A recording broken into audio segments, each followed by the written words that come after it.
عبدالصمد خلف برو اندام دسته سروکاتیا نکسه سرجوینن و داویین سروکاتیا نکسه و آفیسا پیوندین درویا نکسه و نرن و دناوا ائتلاف سوری ده و سردان نکسه جار کر داخویانی یک دا ام بهفره لداخویانیا برو تماشا بکن. ام وک دسته سروکاتیش و سردان هرما کردستانی مکربو دم جاری سرکل جمع همون یک جه اف بویره گول عفرینی دبن هذا دواجي أو ناكوكي د نابينامة وهماهنجية تشيبون وأنباش سروانا راوستنو ما جناب سروك جدي وهروها ناماك جي مشان جبو هماهنجية أمكار من سروانا كوكيا بسكنن إما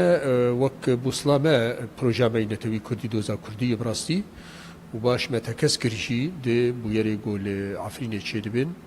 ام لكلكا ملتي خوبن وام شرمزار بكن او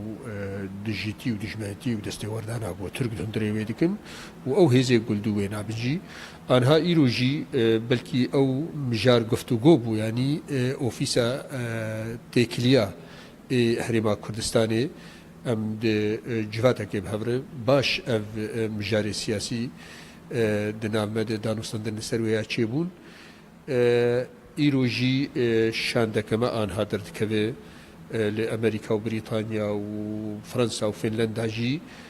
بهتر مسئله سرکه چرا سرکنا پرسا سوری بتوایی و آکردیت هندره وینادی جی به همه دیدنه گو ام دکن ام دانوستان دنه دکن تایبت جبو عفرین آنها هزی کردستانی ومكاربن قنصليات دولة أجنبية مكاربن لفيدا ببينج ومكاربن